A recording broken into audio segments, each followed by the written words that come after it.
Yo, it is Wednesday. It's the Pepe Show. Adam is posting something about bells and meme coins.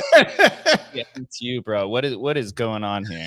I figure the best way to start a Pepe Show was with a little bit of OG, shit coinery. This was the oh, did I lose you? Yeah, you lost me on stage here.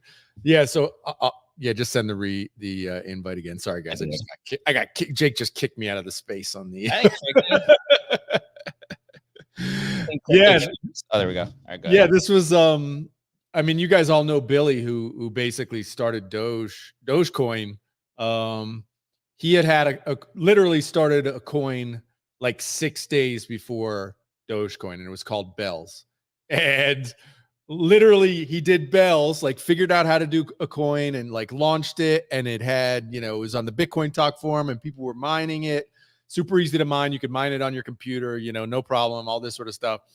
And it has actually a really fun like mining mechanism, which is like there's this real random aspect to it where you'll get like 50 bells, and then you get 100, and you get 250, and then all of a sudden you'll get 10,000.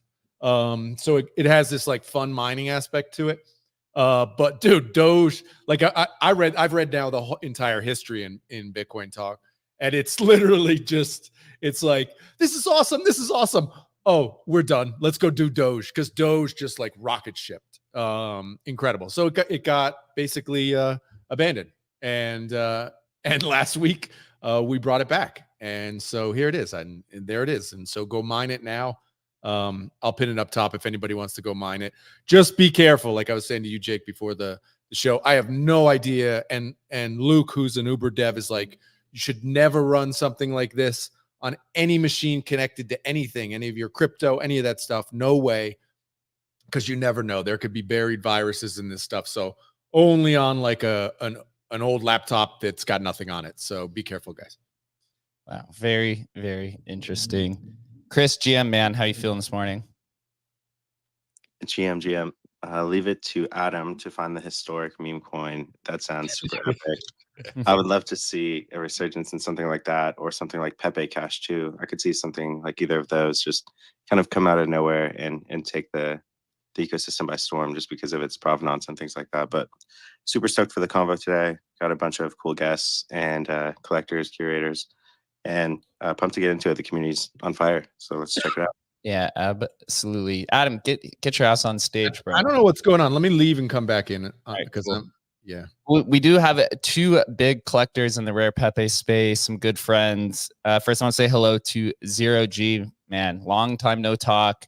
ZeroG hosts an awesome Pepe podcast. He's talked with, I don't know, dozens of artists at this point in time, man. How are you feeling? I'm doing good. Yeah, nice to catch up with you. It's been a hot minute. Yeah, I've been, but I'm nowhere near as big of a collector as Cryptochainer. Like the GOAT. So nice to be with you guys. Hell yeah, appreciate it. Cryptochainer, man, how you feeling this morning? Good morning. How's it going? Feeling good. Yes, sir. I appreciate both of you guys for coming on, man. We've been hosting this Pepe show now for a few months, and we try to give different flavors of Pepe over the weeks. And one of the requests has been collecting rare Pepes and building a show for, to be able to share with others who are coming to rare Pepe on like how to go about this, although we know there's no exact way to really do collecting. Cryptochainer, we'll start with you. Just give us a little bit about your backstory and how you ended up becoming the largest unique owner of rare Pepes, the *1 on the leaderboard. Yeah, I can't say I'd recommend it, but it's a dangerous game, It's only for the strong.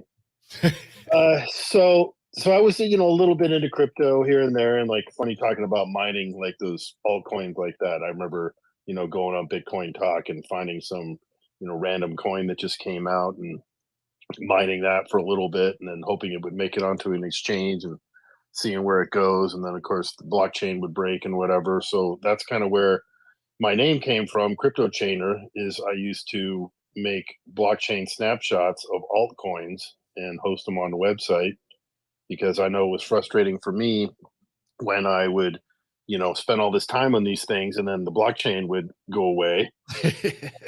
And then you'd talk to the dev or something like, well, there's just not enough nodes, or they got out of sync or something. And then if something went on for a few months and you wanted to synchronize the blockchain, it might take like a day or a couple of days or something, depending. Because like a lot of these things with those crazy mining schemes, they generate blocks like nobody's business. So I was making these snapshots and hosting them on the website, and people could download them. I helped out some exchanges like Bittrex and Poloniex or whatever at the time, because the last thing you want is people are trying to trade this thing and no one can deposit because now your blockchain is out of sync. So I was doing that for a bit, and then one of the guys I knew from Cryptsy, which Cryptsy was a defunct exchange, it got rugged by its own founder. We used to have this kind of like little chat Google Hangout that we would do independently or whatever. And one of the guys who was a mod there said, these guys are trading Pepe over on Telegram. And first of all, I'm like, what's Telegram? And I'd heard of Pepe, but I'm like, that sounds like the dumbest thing ever. Like, who would do that? Like, why are people, trading images, especially if it involves money? That seems ridiculous, right? I don't see the value in that. So I joined the group and started looking at what was going on. And then when I put two and two together and realized that these are like assets on a blockchain, on Bitcoin, but they're actual, like, not tangible, but there's something, right? There's something that you could account for, that you could trade, you could give to somebody else, you could, keep in your wallet, so to speak. And then seeing that there was a way to do this, I was like, ooh, I want to do that. So I started getting them, and then I realized I could make them. So then I was like, I think I'll try my hand. Like, I've been a graphic artist of sorts, not, I wouldn't say a very good one, in the past life, and had a little, I could use Photoshop. At least I knew how to load it. So I thought, well, I'll try to make a card. It's around Series 5, so I made one called Zombie Pepe, right? And I minted it, and it was looking good. And then I realized that I had issued too few, or something like that. And so when I went to submit it, Mike was like, oh, no, sorry, can't accept it. I'm like, seriously? So now what can I do? It's like, well, you can basically make another asset because that one's dead now. So then I made Pepe Zombie and made, double checked and make sure it was locked and wasn't divisible and was, at least a 100 issue or whatever it had to be, and made that. And then all in all, I made about 48 Pepes over time. And I didn't really set out to try to collect them all, because it was kind of a very sad day when I realized that there was no way to do that, because especially like in Series 1 and 2, there's a couple 101s, and I was like, there's no way I'm going to be able to wrestle those out of anybody's hand. So I started buying them and talking to people and participating in the community, and then flash forward to today, here we are. Wow. Yeah, 7 years later. I'm going. So some of the stats, as for those that are watching the live stream, I have here pulled up on Pepe.wtf. Cryptochainer sits at number 1, the rare Pepe leaderboard, 1,688 unique cards out of 1,774. The portfolio value is estimated around 2 million. The floor valuation, 3 billion. So you're officially a Pepe billionaire in terms of floor valuation. Well, yeah, I love looking at Xchain and looking at the, Mountain and XCP, and it's like $300 trillion or something. I'm like, sweet, cash out. Does someone want to buy it? So, but it's been fun and it's been interesting, and I've made a lot of good friends, some of which I've met in real life. And, obviously at this point, there's not too many cards that I can get. And unless this collection changes hands, I don't think anyone would be able to surpass it. It's just too difficult to get a lot of these things. It's not that they don't exist, but so for one instance, there was a couple cards, and I asked Mike, I'm like, who made these? He's like, oh, it's this girl named Becca or something, and she's on Twitter, and she wasn't on Telegram. I wasn't selling any of them, and so I've found her on Twitter. Was like, hey, do you mind coming back to Telegram and selling a few of these cards? And if I hadn't done that, those probably would never be in circulation at all. And a couple of them will be some art students that Bradley, Rare Pepe News guy, knew, and encouraged them to make these cards, and they made them. They sold a few, and then they just kind of disappeared. Wow. So there was a lot that happened like that. And then so we were selling them for XCP, selling them for Pepe Cash. Pretty much that was it. I mean, there's a couple OTC deals for Bitcoin or whatever, but typically it was kept in its own ecosystem. But I would regularly encourage people like, hey, put some up on the market. If you do, I'll buy 3 or 4 of them. Put them up for Pepe Cash, XCP or whatnot. And then Tux Exchange opened as an exchange that would trade XCP and Pepe Cash, and it had a fun run on there for a while until the Canadian authorities made his life too difficult to keep that going. Wait. Tell me, do you know the story behind that? That's interesting. What happened there? Well, I mean, I don't know it exactly detailed, kind of the overall thing, but the guy, Cypher, his name was, he just said that they just kept coming and asking him to do too many things. Like they were bringing in the regulations, and they were probably going to start because there was no KYC on a lot of these exchanges back then. KYC, know your customer, and that's the way people verify identities to make sure there's no money laundering or bad things. And in the U.S., this is driving us insane. Right. I mean, it's the stupidest thing. Like, I can't be on any exchanges in all these countries because the U.S. is such a nanny that they're, so worried that and it almost seems like they're they act like they're protecting us from ourselves. But, as an adult and an investor, I want to let me lose my money. Right. Let me be scammed. It's like, you can't stop all this. And if you're so worried I'm, laundering money or whatnot, well, I'm not. I guess, there has been some on exchanges or whatever, but it just became too much red tape for him, and I think he was having relationship troubles and moving and all that kind of stuff, and it was like, I'm just gonna give up the ghost because it was too bad because it was actually going pretty well and they hadn't really been hacked or anything like that, and there was a reasonable market, but a lot of the market was made by another early user who need money, and he would ladder the market or whatever you want to say, structure it, and have a bunch of orders that were there that people could sell into small amounts or buy small amounts. So the market making was made. More and more people started using Pepe Cash to put up orders, and you do it all through Rare Pepe Wallet. And I don't think Free Wallet was even a thing yet.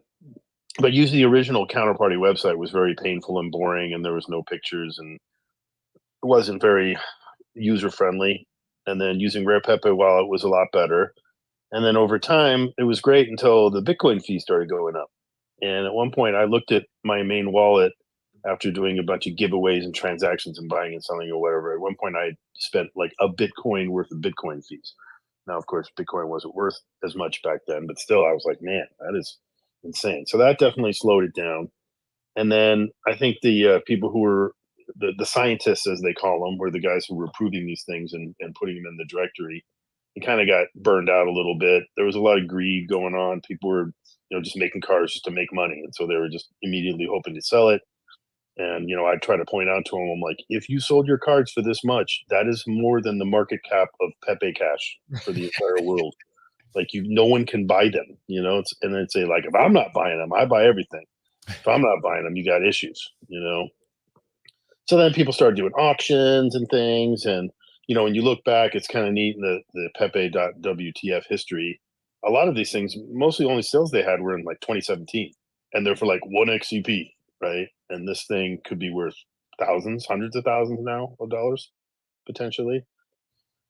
And then, when Rare Pepe became a thing again, the very first card, Rare Pepe, which they refer to as Nakamoto, they that definitely brought about a resurgence, and along, of course, with Emblem Vault. I mean, I give Emblem Vault a large majority of the credit for bringing in the whatever you want to say Pepe bull run of 2021, because it opened it up to a whole new world.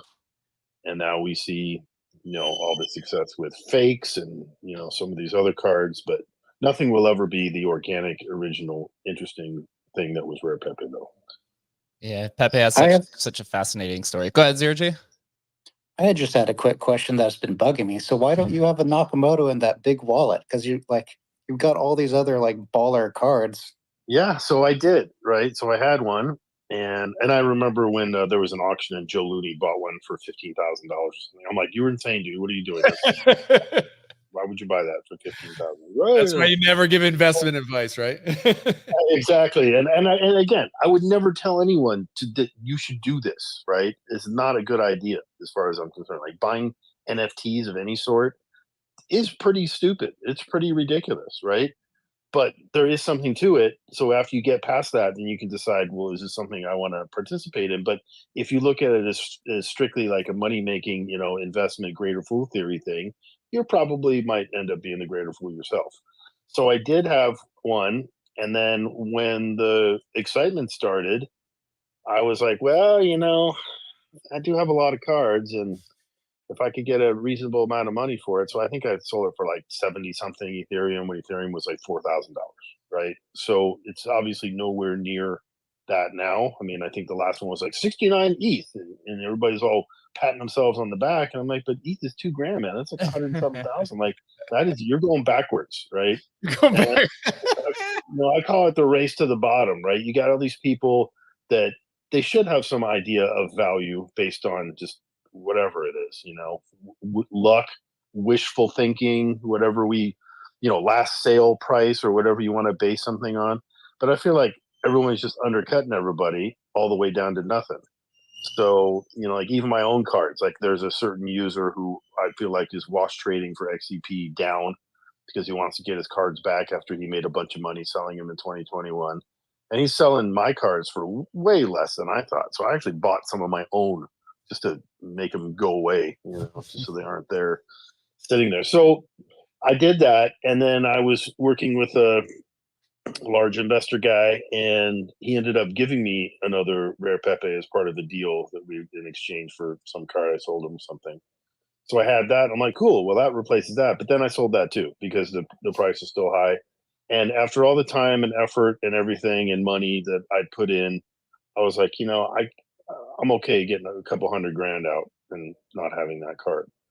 So that's basically why. And I thought about buying another one here and there, but it's hard for me to justify spending that kind of money, even though I know the possibility is there, let alone I wouldn't recommend it to somebody. And it is a 300 issuance, which of course, when you look at rarity, right? 300 is stupid rare. 100 is ridiculously rare. Anything below that is like infinitely rare, like magically rare. And people don't really think about it. And they make all these fake rare Pepes, and they issue like 21 of them. I'm like, you guys, but they're like, well, you got a cost on the fake ASF card and got to make my money back, and and it's like that. It was never supposed to be about that, right? And so even issuing 100, when you think about how many people are on this planet, 100 is nothing. I mean, it literally is less than nothing. Like most people will. So the fact that I have as many as that I do, and as many are like 100 issue, is pretty spectacular. But it's because I was there at the time. For someone to go and try to buy these now individually would be impossible, I think, because half these people aren't on Telegram. They're dead, or they've just left, or they had kids, or they moved away, or they got kicked off the internet because their wife wouldn't leave them. So just they're just not there. So a lot of it is a little bit of a circle jerk. These people kind of buying and selling to each other in this small group. And so when some of these people have ridiculous ideals, I'm thinking, like, who do you think your end buyer is? Like these fake guys, like, I'm going to issue 21 and I'm going to get 0.1 Bitcoin for each one. Like, great. So maybe you'll sell one to one guy and then that's it. And that's happened a lot. There's a lot that none have made it to market. And then one guy just burned all of them, or one of them, which pissed me off to no Oh, really? Which card number is that? It was like Giga Chad or something, Chad Pepe or something like that. And he literally burned all of them. And he's like, should I not have done that? I'm like, dude, well, I understand if you want to burn a few of them, but so the only one that I'm okay with burning them all is because A, it was Joe Looney, and B, it's symbolic, is POWH. And that was made after basically an effective but successful Ponzi scheme that came out not terribly long after Ethereum came around. And it was basically a website where you could go and you could send some Ethereum into it. And at a certain point, maybe you didn't even have to wait, you could withdraw, right? So again, if it's like musical chairs, as long as you weren't the last one out, you probably made money.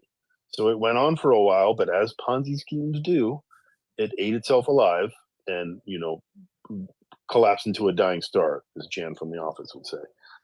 So they, so when he made that POWH card, I was one like, oh yeah, I want that. And then he burned all of them. I'm like, damn it. But then I'm like, well, it is kind of poignant, because if you think it does kind of make sense. So not that long ago, someone bought that asset for a reasonable amount of money. And, they say, oh, this is the rare Pepe that there is. It's like, well, I guess in some ways it's pretty damn rare because there's none of them. It's so Yeah. rare it doesn't exist. I was going to say that, another reason why I think you're probably right about it being impossible to match your collection is some of those cards where there's still a handful out there. Like there's some people that are like cool to trade and like whatnot and like communicate and are, I don't know how, like it's more about like money with some of these guys that are sitting on some of these stacks where they just won't deal with you, or they want like a crazy high like valuation where like they're essentially lost for in that sense. I mean, you just can't buy them. Yeah. And you do have some where people claim that they've lost the keys, and a handful of them, I believe. But again, you can never know. We call them dormant wallets or dead wallets, but you can't actually know that that's the case. I mean, so there was one, it was like Ether Pepe or something. It was this guy, Bruce something or other, who was a dev and a, loudmouth or whatnot. And he made a couple cards. He sent me like 3 of those. And then he promptly lost the keys. And he also made another one, Rick and Pepe. I think there's like 5 of them out there, and no more have ever made it out. So that happens too. And it's happened to me, fortunately not with the good wallets or whatever, but I've definitely misplaced passphrases or corrupted something and lost. I mean, I got hacked in 2015 so like we were talking about mining stuff. You probably have to download a wallet to do that, and you're basically downloading an executable on a Windows machine that could do whatever it wants. And I had one do that to me and sent all my wallets to somebody, and they drained everything. And I put a ton of work into that. Just I had 5 different computers with all these wallets running and staking and crap. Bro, 5 different computers? Holy cow, man. That's at least. And this is after I'd mined Bitcoin at the beginning, but unfortunately, how that mostly turned out was me putting the Bitcoin back into buying more miners, and then at the end of the day, the power company sent me a bill for like 13 grand because they had been estimating my power. Right? They come and read it remotely, but the numbers didn't jibe, so they thought it must be wrong, and so they came and read it at the end of the year, and then gave me a $13,000 power bill. Ouch. Any Bitcoin I had made pretty much went to pay that. And then, so when I got hacked, that hurt.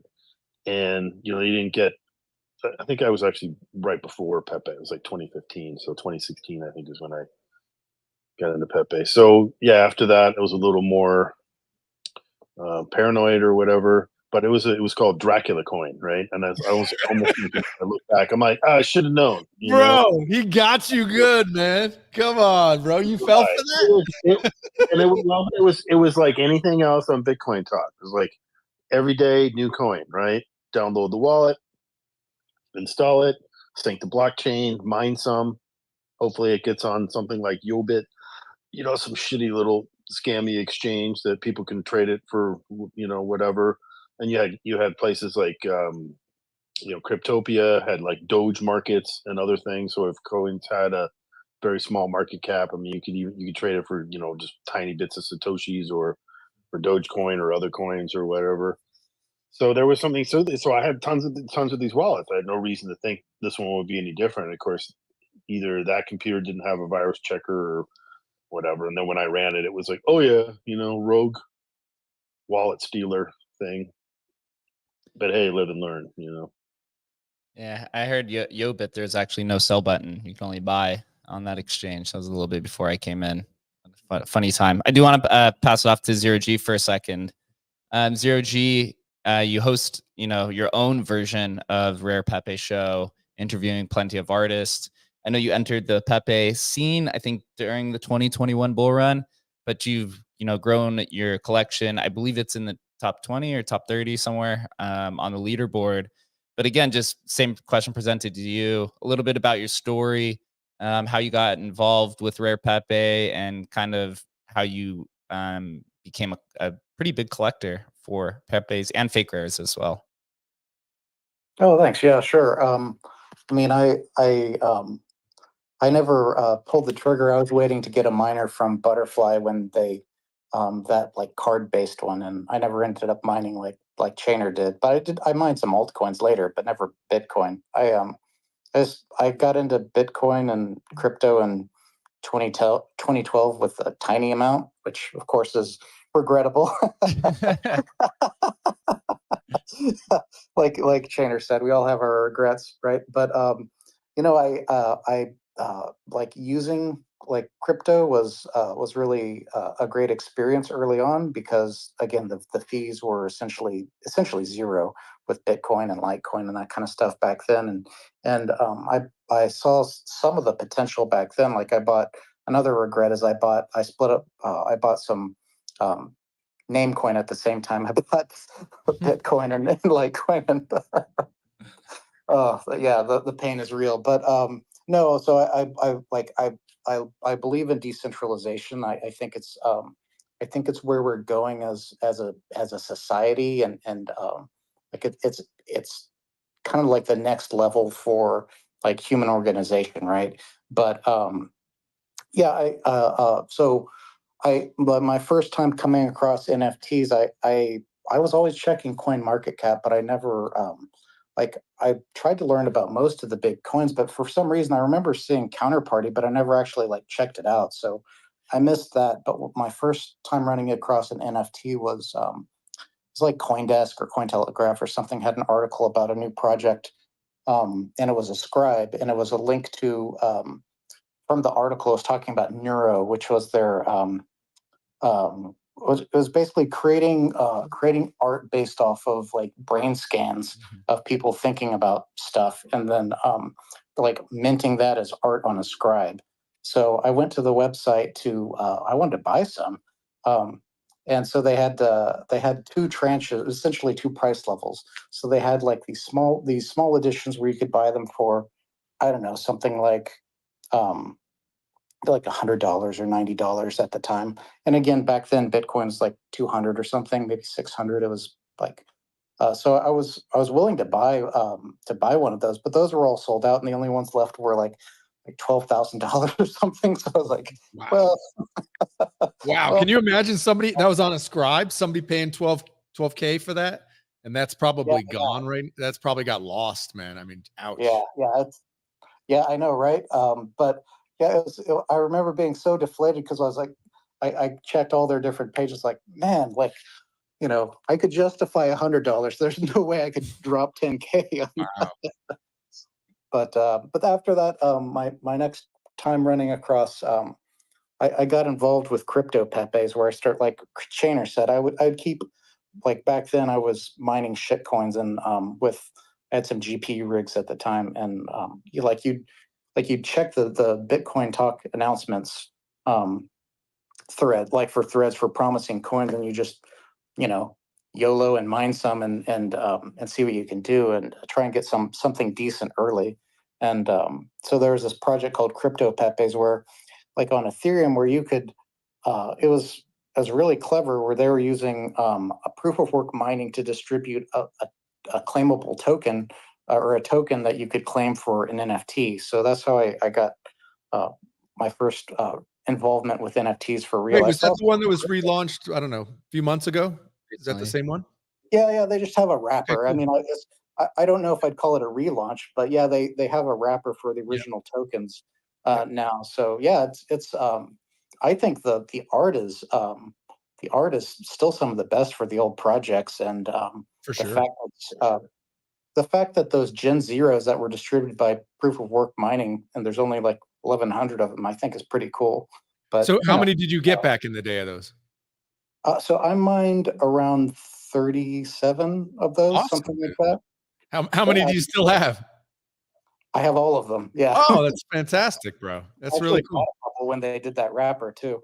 So Very cool. I know, right? So which is funny to have us just like, I don't know, what is that, like 0.4% of the collection or something for the Gen Zeros? So Bro, you're a whale, man. I know. So you didn't miss on everything. Not everything, man. You got some. That's awesome, dude. It's funny. I was accused of when they did the kind of like the promotion and launch of that wrapper. I was accused of basically doing a pump and dump or something when I just bought more. So it's like, what? Like, what are you talking about? Well, welcome to historical NFTs, bro. Like, It's like, wow. dude, you're there mining the original ones with a fucking miner. That's crazy, man. That's awesome, dude. That's a great story. Well, the other thing that I think makes it interesting, like Chainer is very familiar with proof, like the thesis for proof of work for coins is that the proof of work like gives it an inherent value, and same thing for these crypto Pepes. I had I think six GPU 1080 Ti mining rigs. Like I was pointing serious hash power to earn those back then. So it's not like it was like a single like CPU miner. So I don't know. There was real competition to get those back then. So and then fast forward 2021, I stopped shit coining with the miners. I got rid of all my mining rigs, and I got I had seen CryptoPunks a few times back in the day, and I faded it when they were like $100 or whatever. So I came across them again, and I joined their Discord, and I got the thesis after a little bit of just lurking, and I bought my CryptoPunk back then for 9th as they were just exploding. So and from then I quickly found I don't know, like halfway through the year I found Counterparty in the Pepe scene, and I kind of fell in love with crypto with rare Pepes. The having the fact that it was like that that Ethereum scene was so like it got so scammy and crazy back during 2021, and it was really refreshing to see the OG Counterparty scene, and like to find the project that had been, I don't know, the way that it allowed individuals to participate and control their own assets, and I don't know, it's just a completely different vibe and mentality versus these cash and grab pump and dumps that were going on in Ethereum. So anyway, I really love the art and the memes and the references. So yeah, I ended up getting my own Nakamoto, and from then I've been like picking up cards here and there as I can swing it. So I've got just over 700 unique cards now. Wow. Yep. I have here on the live stream pulled up. Your collection is number 14 on the leaderboard with 747 unique cards out of 1,774. Last sale valuation is 141 ETH, although you do have the Nakamoto card in there as well. So I'd assume that's probably a little bit higher. And also Cryptochainer, I realized, also has a second wallet here called Cryptochainer 2, which is the 8th collection. So on stage we have number 1 collection, number 8, and number 14. So props to you guys, man. You guys are absolutely crushing it. ZeroG, I'll present you. Sure.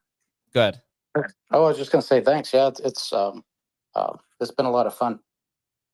Tell us a little bit about your thesis on fake rares. You've created a few fake rares. I know you're a little bit more of a collector in that realm than Cryptochainer is. How do you separate the two, or do you value them the same when it comes to collecting? Well, I like for fake rares, I can't collect as much as I would like, but I've I missed out on creating my own rare Pepes back in the day, and I viewed like creating my own fake as kind of like the next best thing, because I really wanted to have something I could call my own in the directory. So wasn't really about money, because I don't know, it's been kind of a rough market for rares for a while, but so I was able to work with some great artists. I've got my first fake rare is They Live Pepe, which is kind of a throwback on They Live, and also kind of like dropping references to the vintage NFT scene. And then I just dropped Pepe 2 Dope, which is it's a fake rare that's a physical hand painted figurine with the packaging and everything, which it also has an NFC sticker where you can have the token on the sticker. I'm going to also do a sub asset for that, for the physical one. I'm going to drop to the existing holders, and from going here forward, I'm going to have everyone will not just have the token, but they'll have a sub asset identifying which number that they have. But fake rares is like a initially I didn't know if it would make it, but once I saw some of the like some of the artists like step up and drop serious work, you know, I think it's really amazing, and it gives people an outlet to continue to like continue the memes, and you know, like just to see the creativity with like Kane just dropped an amazing drop yesterday. I think it's still available if you guys haven't picked one up, but his fake rare album just dropped.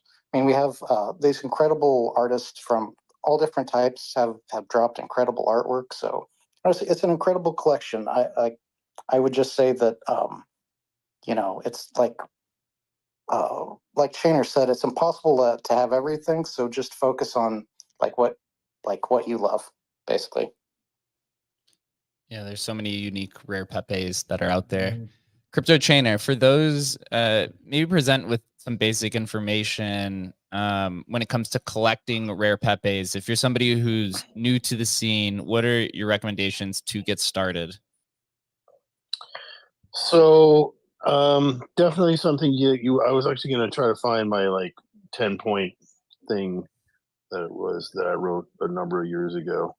Because, you know, there'd be these new people coming in all the time, and they would go and set up a wallet, and they would buy some Pepes, and then they would log out of that browser or whatever, you know.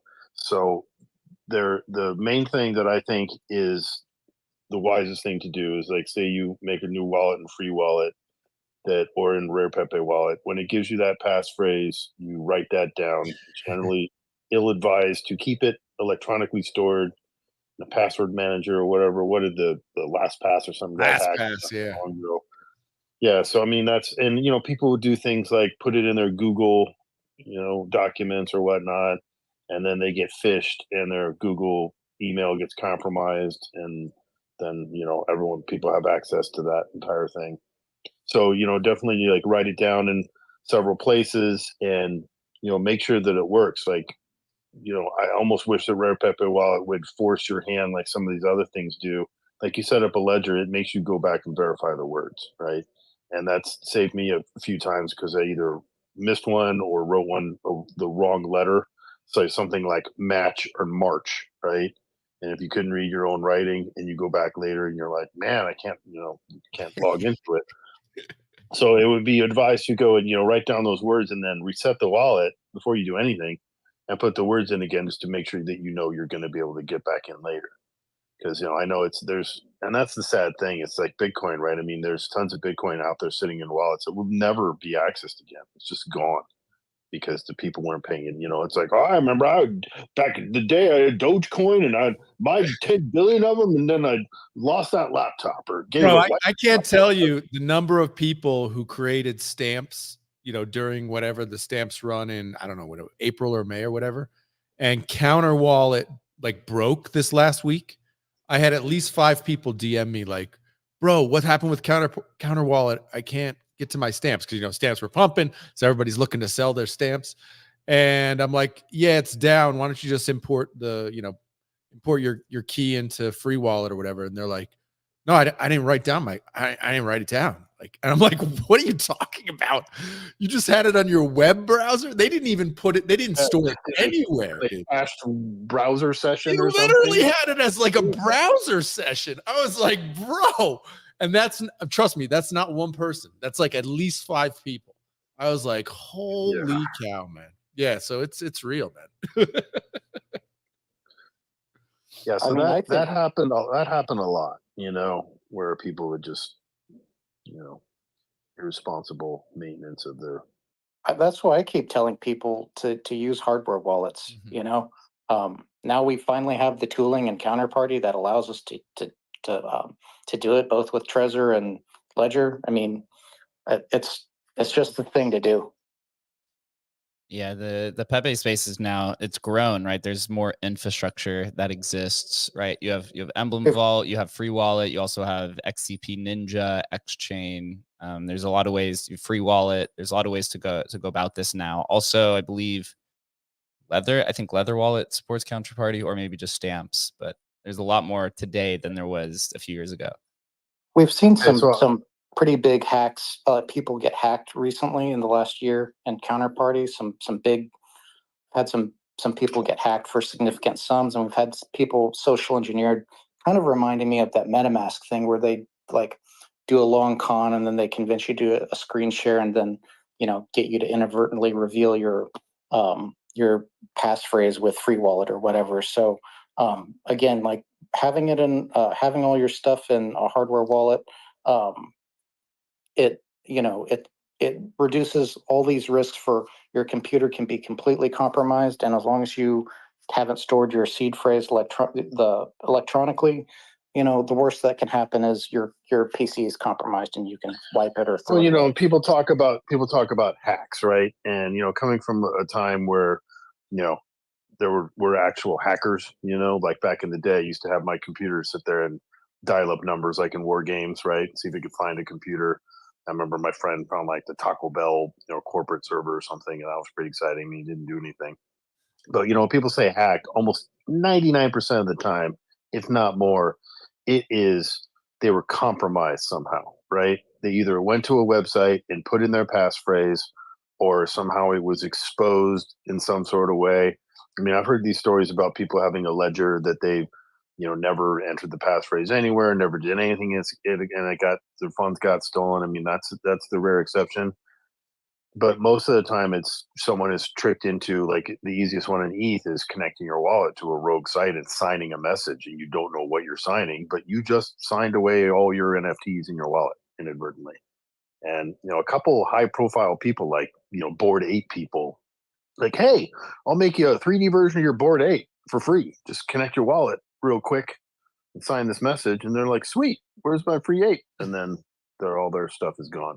So I found the 10 steps. The last time this was updated was 2021, but I think I wrote it in like 2017. 1, create a wallet on rarepepewallet.com. 2, write passphrase down. Do this now. And that's all in caps and underlined. 3, copy address and send BTC for fees. 4, buy BTC to use for dispensers. 5, purchase Pepe Cash from a dispenser, another user, or wish it into your wallet. 6, send Pepe Cash to Rare Pepe Wallet address. 7, buy cards on Rare Pepe Wallet with Pepe Cash or XCP and live forever. 8, use Free Wallet or Windows, Mac OS, iOS, or Android.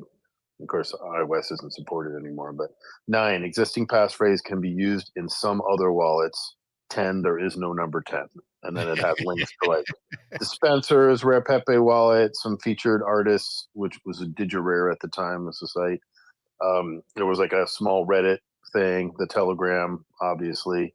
And then at the time, there was this game in development, Rare Pepe Party, that was going to be a big thing. And a pretty significant amount of money was put into it. And unfortunately, the guy passed away unexpectedly after being kidnapped by the Venezuelan government and forced to make an Ethereum based. What? Are you serious? Is this serious? He was literally, this is serious. He was literally Come kidnapped on. by them and forced to do this, Now they did pay him a significant amount of money, but I sometimes wonder, like what happened in the end there. But yeah, he was dead serious when he's telling me this, that they basically made him do this like under threat of harm, And of course, it went nowhere, like most shit coins made by governments, which we're trying to do evidently here. Make some sort of, CDBC or whatever it is to disrupt everything. But yeah, unfortunately, he, so a ton of people had sent cards for these things called booster packs. It's going to kind of be like, you buy a pack of baseball cards, you get like one good card, and you get a bunch of fluff, to use in the game. And I think his son or his brother, something like that, finally found the keys to those things and actually returned all those, because some of those were valuable cards. Like some people were not as valuable back then, but some people sent some fairly rare cards in to be, to sprinkle the vaults, as they say. And they eventually got him back, and then they were going to continue on with the game, but nothing ever happened. But that was going to be like a thing, right? We're all looking forward to that because that was going to bring some notoriety. Because when I was doing this, there was really no payoff.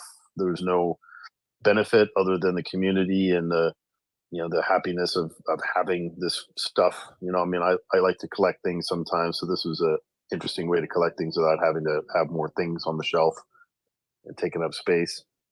And there was really no money to be made. I mean, people would be lucky if they made of course, it didn't really cost much. You had to burn some Pepe cash in order to submit a card, and then you hoped it got in. But if you never sold any, it's not like you're losing anything. Now, fake rares, with the cost of a fake ASF, I mean, it could be 0.03 Bitcoin on up.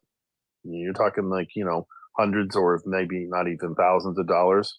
So a lot of these people, they want to make their money back. And that was never really a thing. Now, we did have a bunch of people from other poorer nations who would come and make cards just on the sense of that they could make money. And it worked for some of them.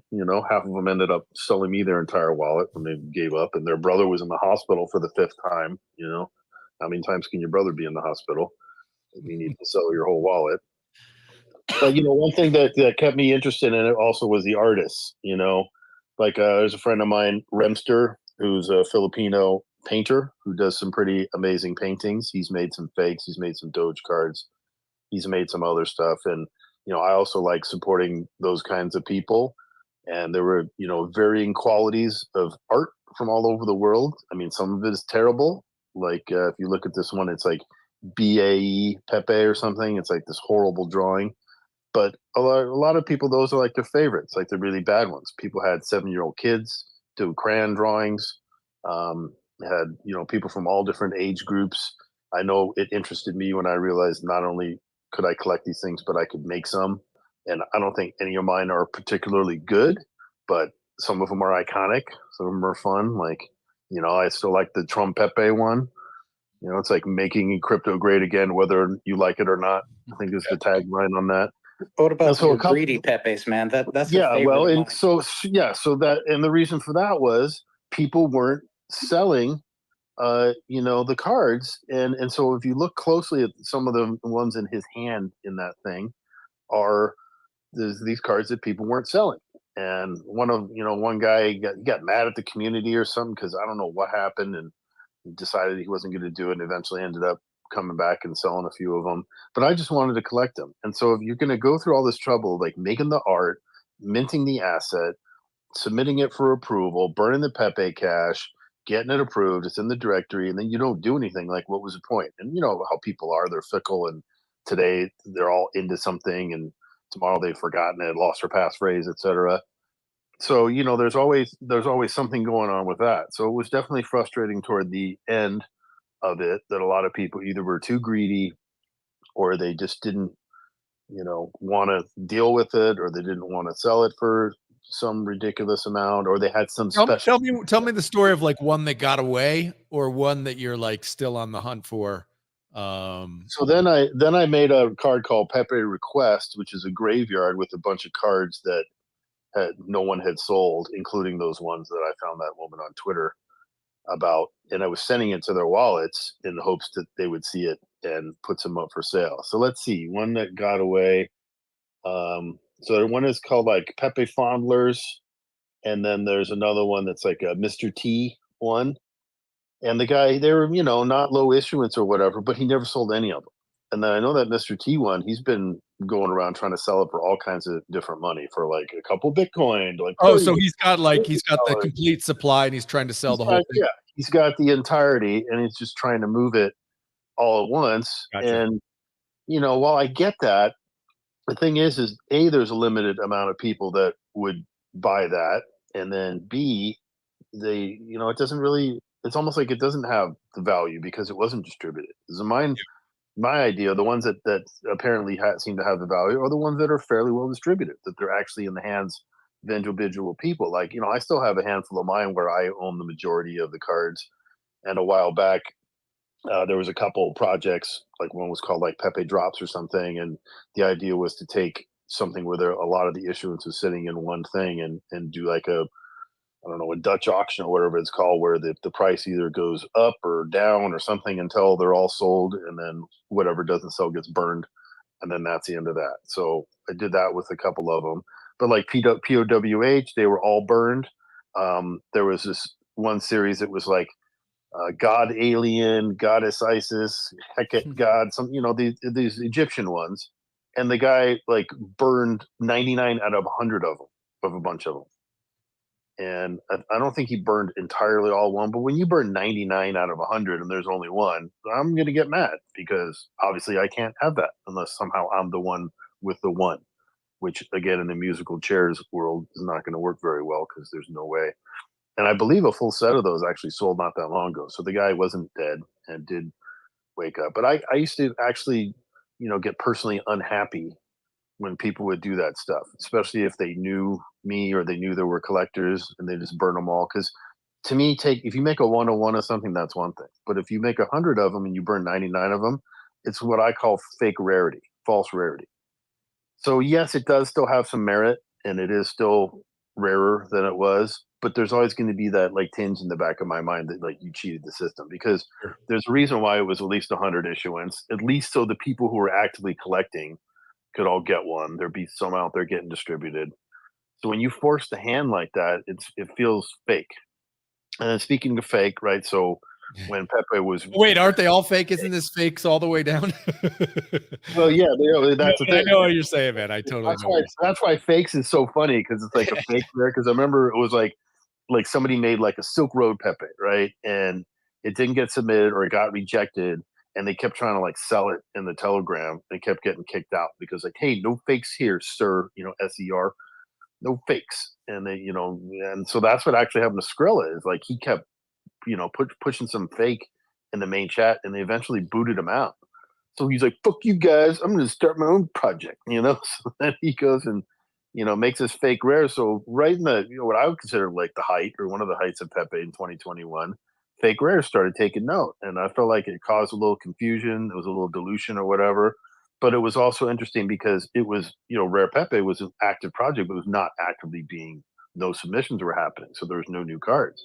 So like to ZeroG's benefit, where he talks about like he missed being able to create rare Pepes, now there was an opportunity, and Fake Rares has brought in quite a few. I mean, I don't know who most of them are, but fairly notable artists that people know around there have made these cards, which is great for that, but also sucks for me, right? Because if I want to collect them, then the value goes up too fast, or there's not enough out there. And it has actually been, I would almost say, more difficult to collect Fake Rares than rare Pepes because of the weird behaviors of people. And things like the Pepe Pawn Shop have helped that distribution method where, you can subscribe to it, or they have their drops. And, when a card comes out, you can go buy it for the initial price.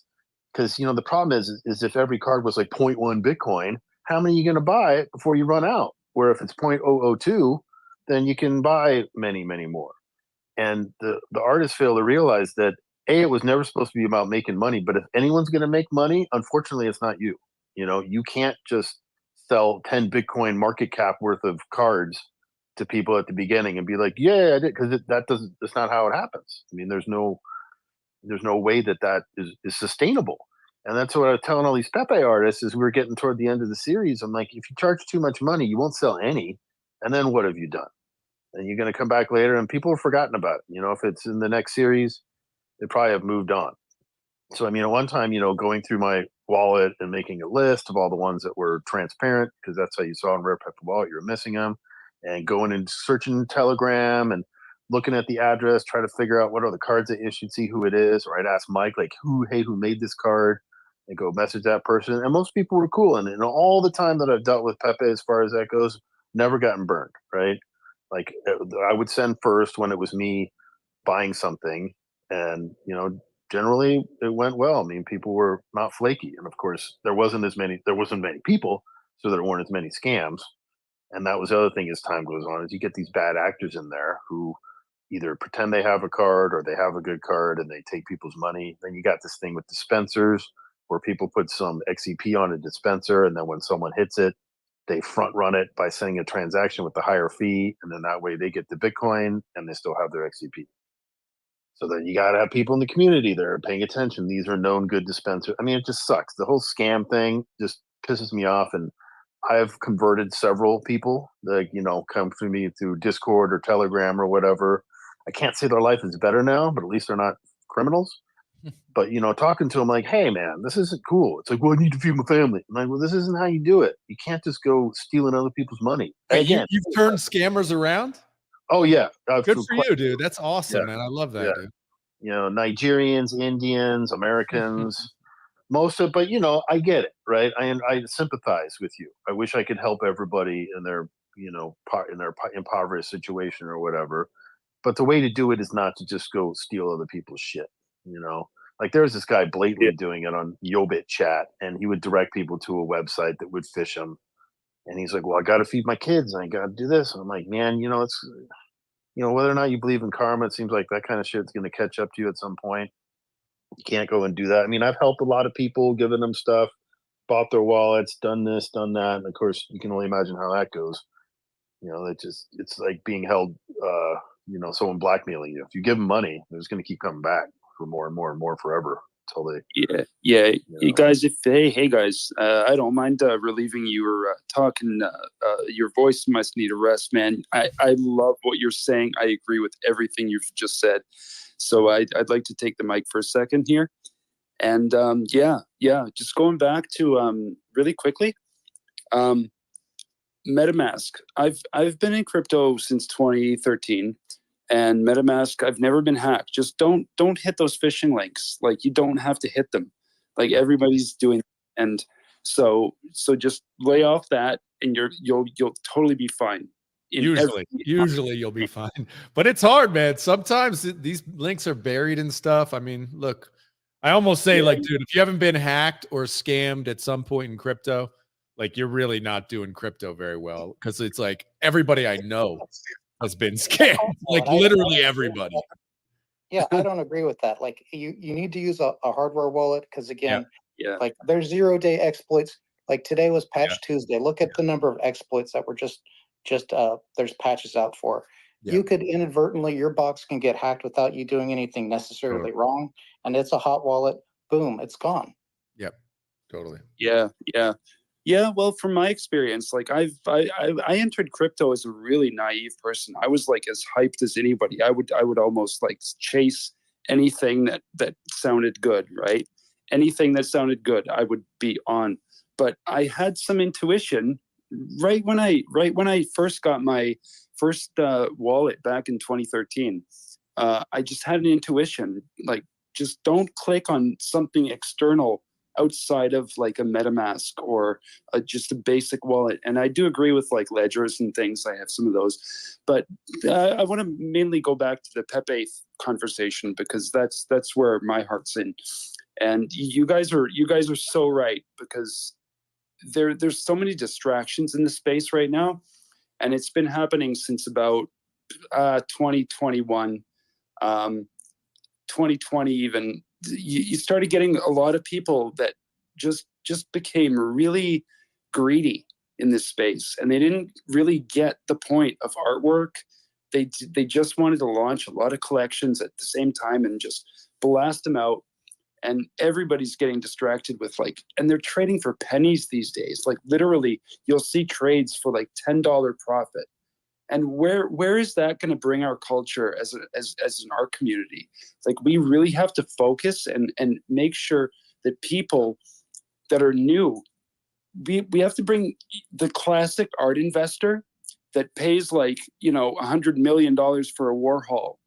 We have to make those people think that these Pepes are that special, because they actually are.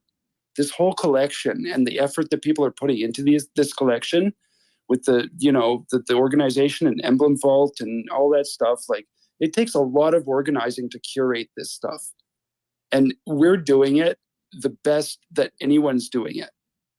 So these rare Pepes, like, these will be Warhols in time. We just kind of have to be patient. Sorry for stuttering there, man. Like, I'm just so excited. Did you create 3D Pepe?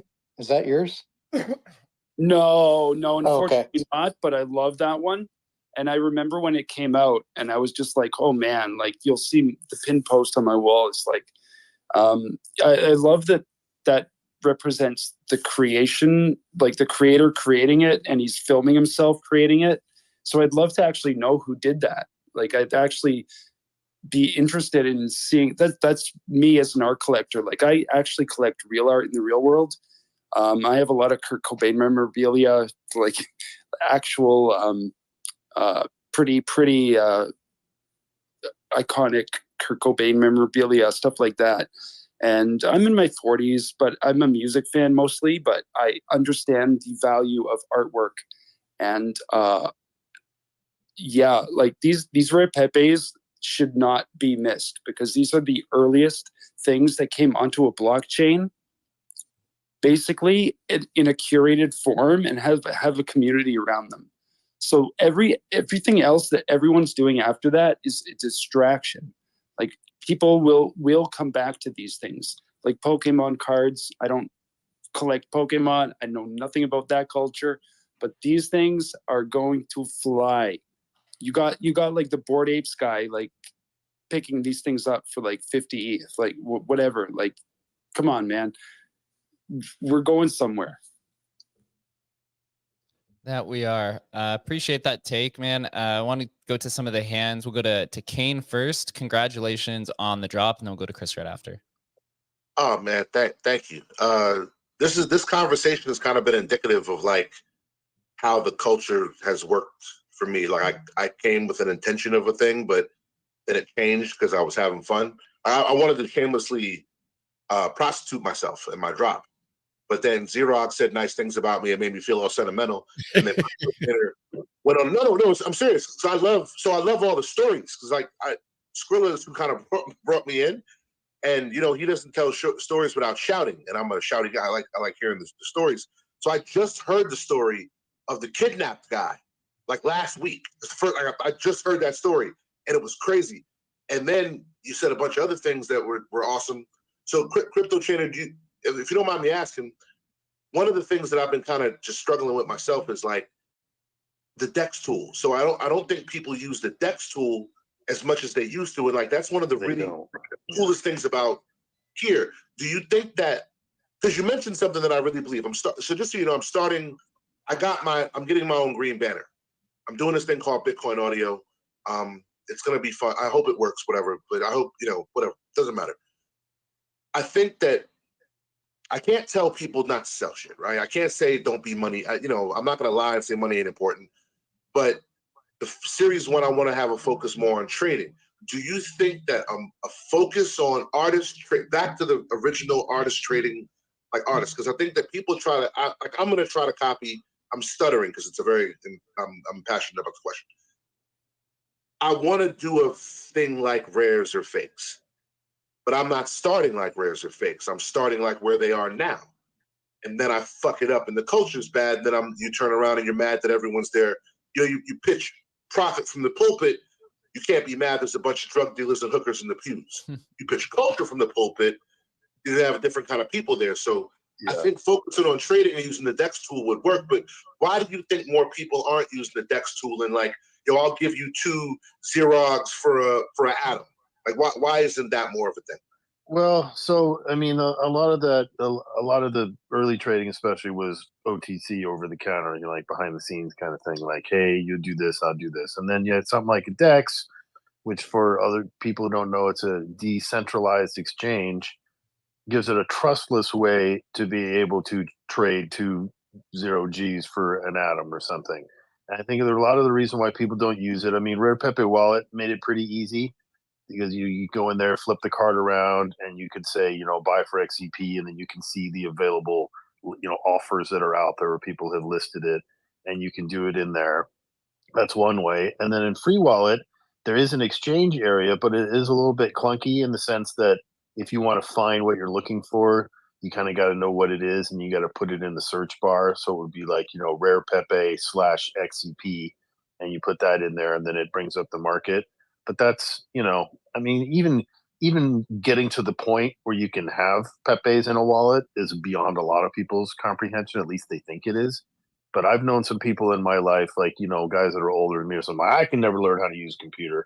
And now he's putting together his entire own book and laying it out himself, and, you know, knows how to do everything. But there was a time with very staunch that can't figure this out. So I think the barrier of entry is part of it, definitely, for sure. I mean, if there was an easy way to just buy Pepe's with Bitcoin in there, which you can do in Free Wallet, it's just you have to leave it open because it needs to make a certain amount of transactions.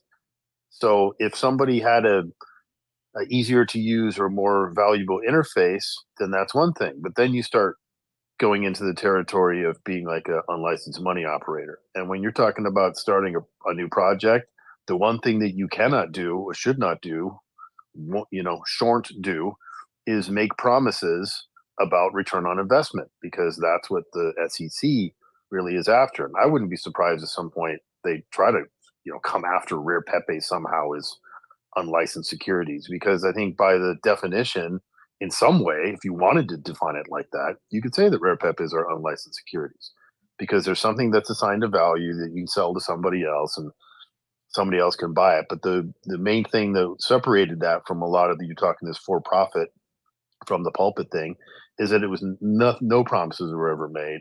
In fact, it would be advised against in some way. Like, don't buy this, you know, it's a waste of money. You're going to lose your money. It's going to go away. You know, you're going to lose your passphrase. You're going to, you know, there's no one to sue.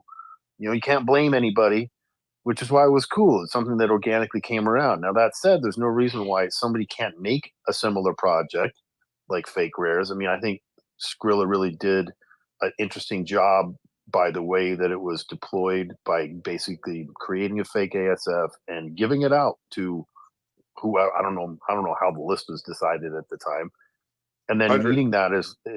needing that as like a barrier of entry.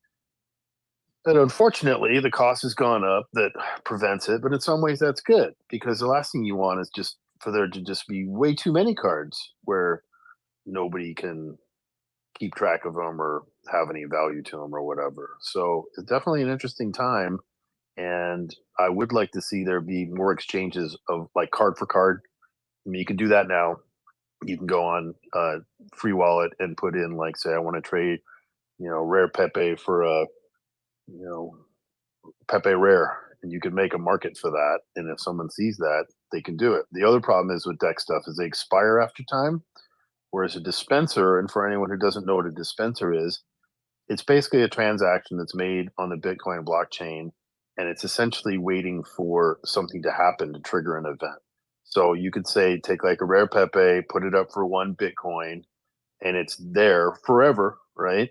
And if you go to that address and you send a Bitcoin to it, it will send you that card automatically. Which, when they did that, I'm like, that is amazing. You know, I had no idea that was possible. And I remember when dispensers first came out, and John Villar, the guy we're talking about, the dev who has passed away, the one that got kidnapped, tells me he's like, hey, you know, I made this dispensers, and you could just send Bitcoin to it, and it sends cards. So first thing I do is go to my Electrum wallet and send Bitcoin to the dispenser, and then realize, wow, that's stupid, because where's it going to go?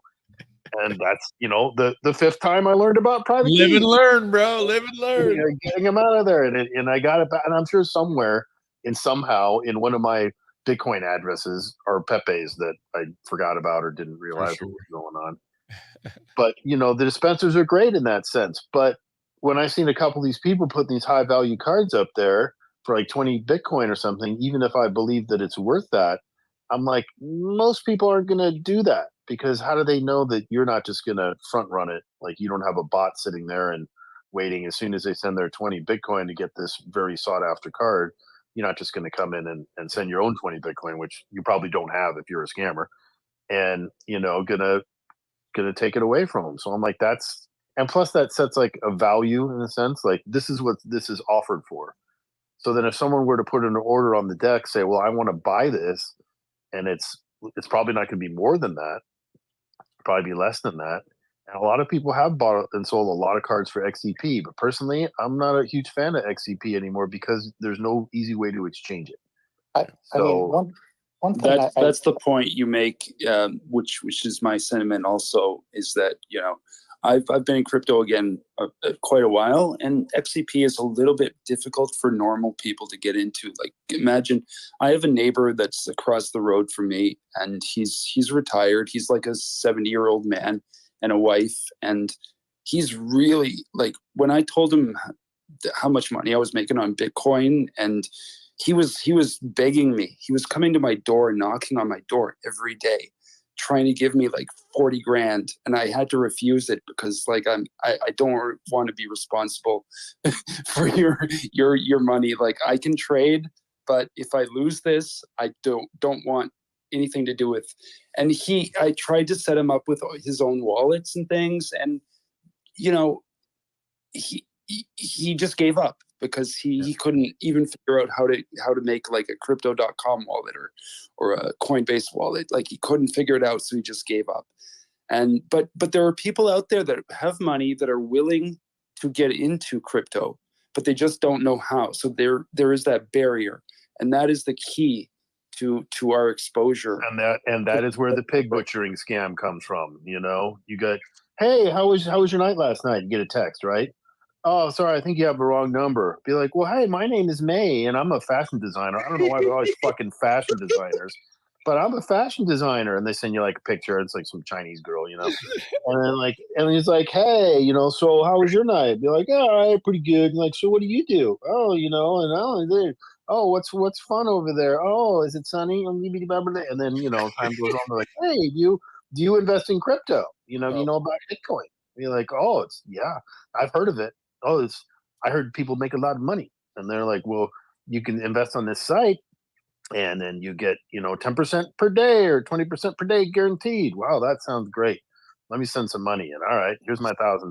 Be like, look, you made $1,100. Be like, well, I'll take my profit. Okay, here's your $100. Oh, that's great. I'm going to put in 10,000 now. You're like, look how much money you're making. Okay, I'm going to put in 100,000, and then it all goes dark. You know, and a lot of people have been taking like your 70-year-old neighbor. You know, so I can invest for you. And that's something I knew from the beginning. It's like, do not do that. You know, don't take people's money and invest it, because you're stepping on a lot of laws right then. And plus, that's a way to make enemies. I mean, everybody's a genius when the market is going up. Everybody's amazing. I mean, how many of these fucking kids over the last couple of years put $1,000 into, you know, whatever just, you know, one of those crazy, you know, market cap coins, you know, the Ethereum dangers, and made a bunch of money. I mean, there was a guy who made something like $1 billion on $1,000 investment or something stupid like that. Now, whether or not he could actually sell, but then he rode it round trip, man. He round tripped that baby. Yeah, exactly. And so I heard a lot of stories about these young guys start with a few grand, you know, that daddy gave them or something, and they're buying and selling and buying and selling. They got their Ethereum is at $4,000. They're looking at their wallet. They're, you know, then they buy some other lame coin, you know, that does nothing because they think they can do no wrong. They're a genius. And then they're down to $10,000 after being up to like 400 grand. What they don't realize is that you owe tax on all those transactions that happened in between there. You know, so anytime money was made, just because you lost it later, now it may even out because, you know, you can take your loss. If you make a net loss, you have a net loss. It doesn't matter. But if at some point you made profit and you did something, at some point they're going to come after you. And if you took someone else's money and bought this, you know, even Doge, right? So Doge, before it went up, I think the last time I bought it was like 0.002 Bitcoin or 0.002 cents, right? So when I saw it go to 1 cent, I'm like, there's no way this is going to get higher. It can't. There's too many of them. There's billions of them. There's more being made every day. Like, I don't get and it went up to what, 80 cents, 90 cents until Elon Musk went on Saturday Night Live and killed the whole thing. Yeah, totally. I'll chime in because I was actually very, very. Dogecoin was the second coin I bought after Bitcoin in 2013 or 14, and I was actually a major memer of Doge from those days. I was just practicing. I was having so much fun doing it. We were on Reddit. We had a Reddit group that was just like blasting this crypto stuff out. I came out of organic places. Like, I didn't know anything about crypto. I just kind of heard about Doge launching and I got into it. And that's kind of how I got sort of a house out of it. It was fun. It was fun. That's why people liked it. I mean, that was the original meme to me. Crypto meme is Doge, you know, such such wow, much gains, or the Much little millionaire. yeah. And speaking of Doge, right? There's a whole pretty good project with a good community that's very similar to Rare Pepe on Doge. Doge Party, Bro, whatever. fuck Doge. Bells is the new Doge, right, Jake? Yeah, Bell's a new Doge. But like, I'm actually the #1 collector in the rare Doge world too. Now, that one is not nearly as popular, and I don't know why It will be, hasn't though. gotten more notoriety. But Pepe did have some special thing. It's like, when you think about it, it is the dumbest thing in the world, right? I mean, it came from that one little boys club cartoon. And Pepe pulls his pants all the way down. His friend's like, "Hey, why do you pull your pants all the way down when you pee?" He's like, "Feels good, man." And that was basically it. And that became this other thing. So while we're on that subject, though, um, some of my cards are featured in the documentary "Feels Good, Man," right, with Matt Fury. And I know that when he met with the Canadian guy who was Pepe Cash millionaire, who bought a yacht with his Pepe Cash supposedly, he shows him my Pepe Moon, right, and he's like, "That's not even good art." And to me, that was like a huge compliment, that Matt Fury saw my art, thought it was shitty, but had to like accept it as it exists, because it was actually a physically printed card, right? And you can actually see some of my physically printed cards in the movie that the guy flips through. They show my Trump one in there. They actually read the caption on it, which I thought was pretty cool. And in a way, in almost like in the Pepe world of, you want to like Hollywood Walk of Fame or whatever, like I felt like I got my star when that, that was shown. Like, hey, everybody's seen that. And it is a weird phenomenon, because who would think that this stupid little frog, and of course, then the alt-right or the whoever came out and tried to claim it as like a hate symbol. I mean, Hillary Clinton actually mentioned it. Trump embraced it, which I thought was funny. And, people tried to make it this thing where people in other countries, they had no idea what you were talking about. So like in Japan, you're not going to convince them this is some sort of pro-white, anti, whatever it is, minority thing or something. It's just not. And what's funny is right after they just put out Rare Pepe Wallet, had the directory up, had submissions going or whatever, that was when that happened, like almost immediately afterwards. So it was kind of tainted from the beginning. But as we've seen, time heals all wounds. And after a while, people just sort of forgot about that or didn't make it a thing. And you can't find a Pepe about almost any situation, but like almost any situation, especially like crypto events and people who were in crypto then, the player like Big Vern, right? The guy from Cripsy who stole all the money or whatever, he's got his own card. And, the Ethereum guy, Vitalik, has a couple cards based after him. We're trying to bring back the gifts on Booger, X. We're pushing like for that. Booger Pepe. You got Booger Pepe with Vitalik like picking his nose and that's on the that's wall one of my or whatever. They're favorites, like honestly. Yeah. Ethereum mining process. I wanted to bring up something, like, I know we're like, we should get to Chris. He's had his hand up for a while, but I just wanted to bring up, like, I know this is with Emblem. So like, I think it's very easy to see, like, future, like the DEX is probably going to go dead because we don't have any on-chain scaling plans for the near term. So I think it's very easy to foresee that whether it's on Ethereum or on another L2 or other EVM compatible chain, that we could actually see the majority of trading and a lot of cards happen on through Emblem, just because it's going to be, the fees are going to get excruciating on Bitcoin. We already saw it flash up to what, like $50 a transaction a week or two ago, and we haven't even really started, right? If this is really going to kick off. Yeah, ZeroG, yeah, you're right. I would say it's probably going to be either pushed to one of the Ethereum L2s or possibly Solana whenever we deploy over there.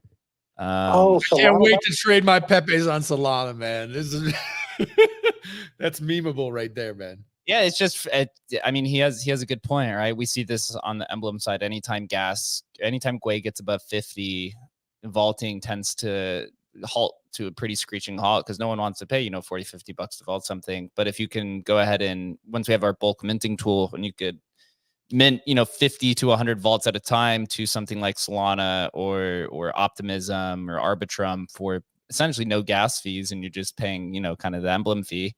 I could see that being kind of a happy medium. And then when we deploy on ordinals, You know, some people are just going to want to hold it natively. I wouldn't say natively, but they'll want to denominate it in Bitcoin. So it will be an interesting time, because it's the one beautiful component about the Rare Pepe community is that the collection is so large and it has so many diverse personalities from so long of a background, going all the way back to literally the inception of Bitcoin.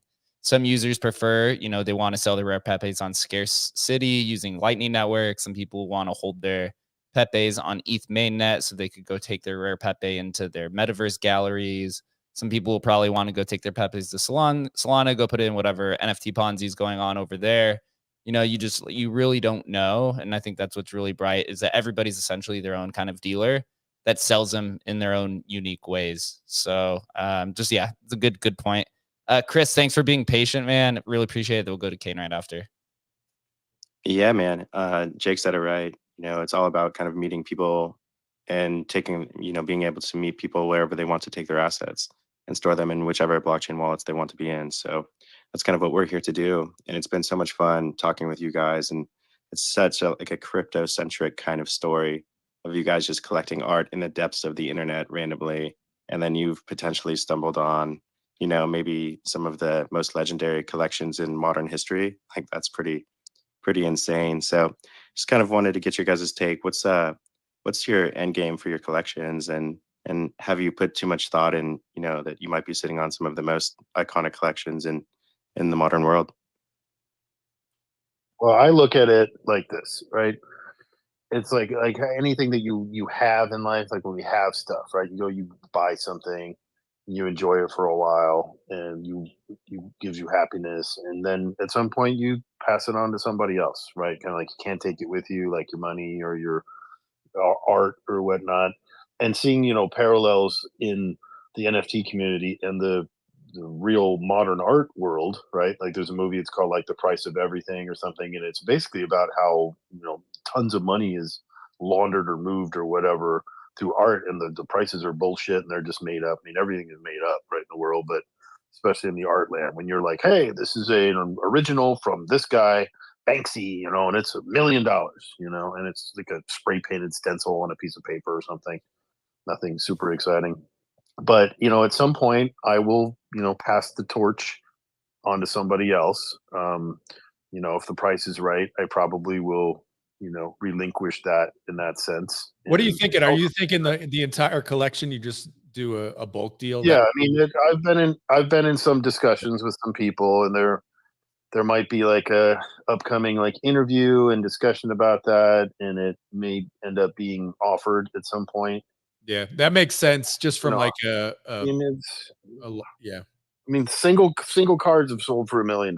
You know, not that you can't market cap out something like that, but again, it's hard to really put value on it, because again, it would be almost impossible for someone to acquire these individually. I mean, let alone the time, just the ability to be able to do it. Like, I have people asking me like, hey, can I want to buy this card and that card. I'm like, well, the only one I have is in that collection. I'm not selling that one. And one hasn't been sent by anyone in years.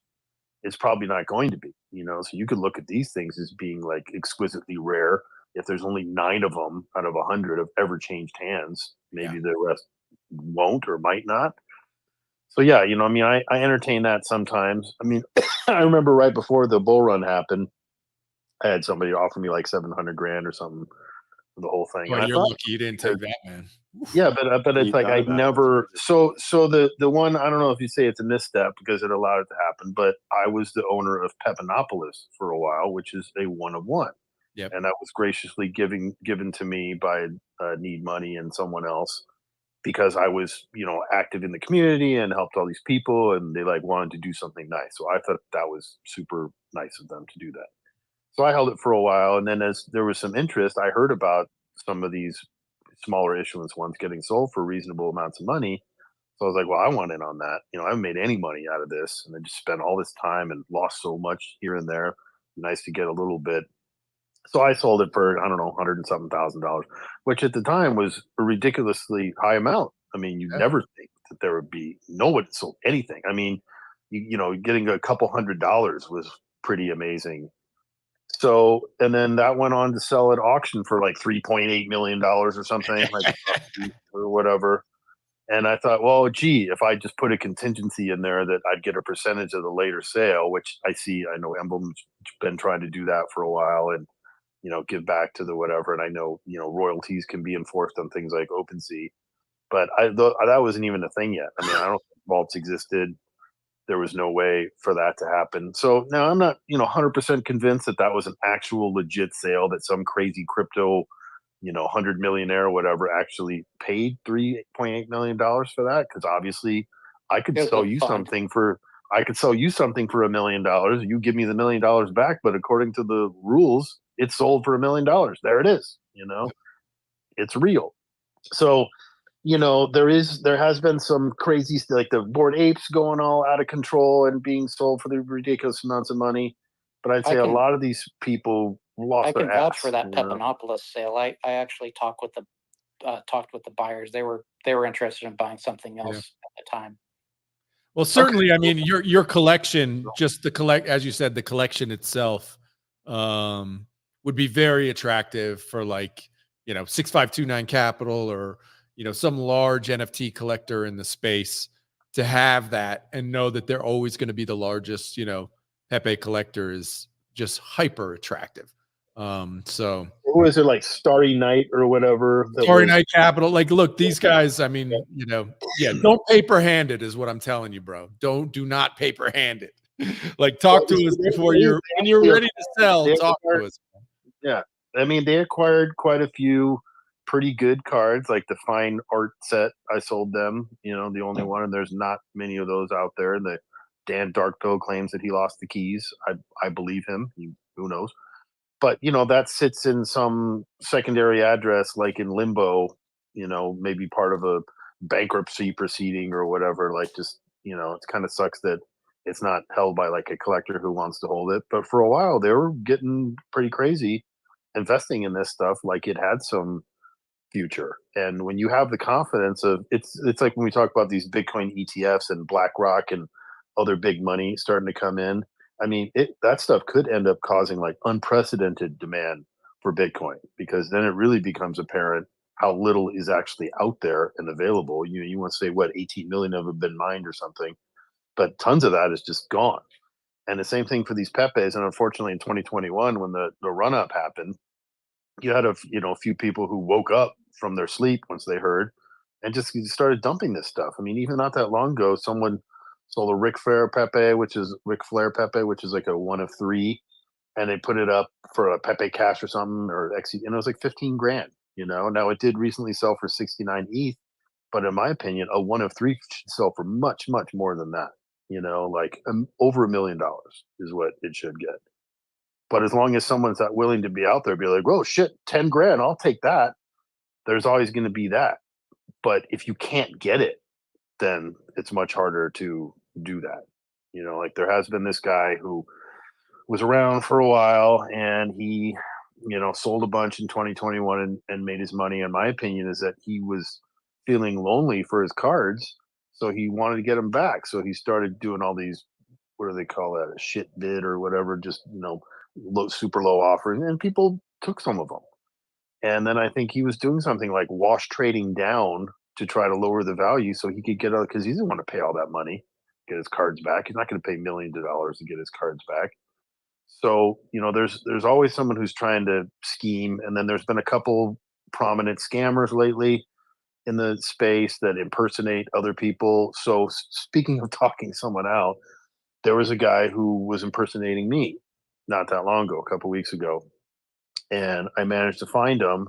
And I'm like, "Hey, what's going on?" And he was angry because he felt like he got scammed out of a bunch of money in an auction. There was an item that he bought, and he was contacted by the auctioneer for the payment. This is his story. And he sent him the money. And then later he's like, "Hey, where's the thing?" He's like, "Oh, that was a fake bid or whatever. There was no sale." And he's like, "But I sent the money." So he's willing to go and like take down some other people to, I don't know, get revenge or something, like a bad B movie. And so I was like, "But dude, I've never scammed anybody. Like, why would you do this?" He's like, "Because they trust you. And so they will, if they think it's you." I'm like, "But it's not right." And he ended up changing his name to like Jail Soul or one of these other guys, prominent people. But Indelible Trade that runs the Rare Pepe bag thing, his nemesis has contacted people like, hey man, I ran into a little problem. I could use a couple ETH to buy something. I can't access from my wallet. Can you help me out? And at least 1 out of 100, maybe not 1 out of 10, is going to be like, oh, dude, yeah, of course, man, you're awesome. Here, let me. And like, I've met him in real life, right? So if he actually came to me and said like, I need help, I probably would help him. But right away, because no chat history. That's the number one thing you look for. If you've never talked to this person, then you need to make sure it's actually them. And if you have, your past history will be there. So if it's a new blank slate and it looked identical. I mean, the username is different, obviously, but they had the picture, they had this, it was in the right groups. But dude, people were. I remember during the bull run in 21, people were slow playing that chat. They would actually start up a chat with you, and exactly like you just said. And then 3-4 weeks later, I can't remember who did it to me. It was some big account. I didn't even double check it until like they asked for like, it was like it was the founder of Kraken, who now follows me, but at the time didn't. And it was that exact thing. It was like, hey, shoot, I need to make a purchase 2 ETH. Could you just send me that exact thing? But yeah, you got to be. Well, I got years ago. I got scammed by a guy out of a Bitcoin. I think Bitcoin is worth, a couple $100 or something, but still it hurt. And I think I was on like was IRC. If anyone remembers that early chat thing. And this was a guy who he made a bunch of altcoins. His name was I Got Spots, right? And he made a bunch of altcoins, some of which were successful. And he messages me on there, and he's like, "Hey man, I'm starting a pump group. If you want to get in." It's like 2 BTC or whatever. I guarantee you'll double it in a week or something like that. And and I knew the guy, I trusted the guy. It's like, oh, sounds good. No, I didn't realize at the time that there was a little like apostrophe at the beginning of the name. Yeah. Otherwise, it was the same. And I'm like, God damn it! And I actually tracked him down and got him to give most of it back. But still, it was just. And that'll happen. Like when people lose their passphrase, my response is usually like, well, you won't do that again. That's right. Hopefully you didn't lose too many Pepes, but there's been a couple people that's happened to. Some of them I tried to help make them whole. Like if I had the cards, send them a few of them because I don't want someone to get discouraged either. Like if you get burned, you got to come back. And so like with this guy who is now trying to impersonate people and steal their wallets, I was like, what he's like, how do you go on? Like, how do you get past this? I'm like, you just keep on keeping on, man. Like shit's going to happen. It's like, you don't stop driving because you get in a car accident. You be more careful. You don't do that thing again. So if you get scanned, you get taken, you lose your keys or your computer gets destroyed and you didn't have it anywhere else. Next time you'll remember. I remember in the early days of like hardware wallets, I had like 2 Trezors and one of them was acting up and I'm like, well, I need to wipe it. And I started looking around. I'm like, shit, I can't find the passphrase. If I literally wiped it, I would be and there was like 1 ETH on there or something that was like, worth doing. And so I just sent everything away from it and then wiped it. And then I'm like, well, this time I'm going to make sure that I, keep track of that because it can easily happen. And it will happen. And so one of my points in life is to try to help prevent people from doing these things. Like, let me be your example. Not that that's anything to be proud of, but like, been there, done that. Don't do this. So, hey, Kane, did you have you had your hand up for a while? What's up, man? Oh no. I was gonna chime in as well, but just to say that. Well, you want to finish what you were saying, Cryptochainer? I was just gonna say, don't do things like leave your, secret words in the box with your ledger. If any website ever asks you to, or any person ever asks you to type in a passphrase or anything that sounds like that, don't do it. Like with the MetaMask thing, right? I mean, when I look at my junk thing, man, MetaMask wants me to KYC. My assets are going to get lost. I need to verify my wallet. I need to do this. I mean, it is incessant, and fake ones, even they go as far as to like exchange like Bittrex that went to bankrupt. They're like, you still have access on Bittrex that you need to withdraw. A, how the fuck do you know that? And B, fuck you, So, You know, Amazon and package. yeah, exactly. And so this happened recently, like a year ago. I was selling a table. To this couple, you know, and they came over to get it. And he's like, "Oh, she's on the phone with Amazon. She'll be on in a second." I'm like, "Tell her to hang up. Tell her to hang up." You know, I'm like, "Did they contact you?" He's like, "Yeah." I'm like, "It's a scam. You know, Amazon will never call you or text you to tell you there's a problem with your freaking package. They just won't." It was You know, something you said earlier, which was, and I say it a lot, like a whole lot. My only superpower in crypto or where whatever the fuck we call this place, my only superpower is I can explain shit to where people understand it because I've been in sales since I was a child, and I need you to think that you understand shit. So my whole thing that I'm good at. So no, very few people get hacked. Like you said it earlier, it's just true. And I want to just say a thing about my album in a second, but they get low rent social engineered, and it happens three ways: you're being careless, you're being greedy, or you're being horny. The horny part nobody can help you with, because if you run around being led by your dick fruit, there's your someone's gonna take a bite. that's a good way to put it. Yep, careless, greedy, or horny. Greedy is difficult because in a land where money literally falls from the sky, how do you know when it's billions or bird shit? You don't. Exactly. And that's why all of us will miss things because of that. You know, we'll miss things because Billions or bird shit. I love it. billions. And like no hot girl wants to give you Bitcoin. Okay. Ever. Have you been to these fucking events? People ain't hand washing. Yeah, exactly. Does that happen to you in life? Do people just try to suck your dick at the gas station? Not Fabio, nigga. Put your goddamn hair up. And Zero, you got one of those Divesta names where it's not Divesta, it's Davesta. You got one of the, so it's ZeroG because it's ZeroG, but if it's ZeroG, I'm sorry, but you got one of them Divesta shits. That's you tricked me. But also, the greedy is difficult, but that's why you get sentiment like, if you haven't got, do you really live here? And like, I tell people you shouldn't have to lose something to learn something, but I'm also someone who got fucked by a wizard. Nigga, I got the blue wizard was my first, like, I was brand new, like still got the price tag on me. And I was like, I met this guy on the internet, and it's the wizard. And listen, he's really philanthropic, but I think I might make some monies because I'm stupid. I'm a fucking idiot. And I went following a wizard, and not only did he rug me, he kicked me out of his Discord and fucking blocked me on Twitter. The guy, he's still out there too, fucking blue wizard. Yeah, God bless him. But I did want to say something about my drop, just because if I didn't, I would feel bad later. Like I was, whatever. Because this is, but I legitimately love these conversations, and I'm not buttering y'all biscuit. You know how I am. I don't really lie. So if I wasn't enjoying this, I fucking left. And I've always enjoyed these conversations because it's the stuff that I want to hear about. Pork chop and like Rad and them, they laugh as like I slowly become like a counterparty maxi and whatever. But it's because I went everywhere. I go everywhere. Skrilla didn't like, hey man, here's why Bitcoin's the best. He just said, hey, this is crypto, go have fun. And I just ran around meeting everybody. So I developed my own feelings on these chains and these different communities and cultures based on what they showed me.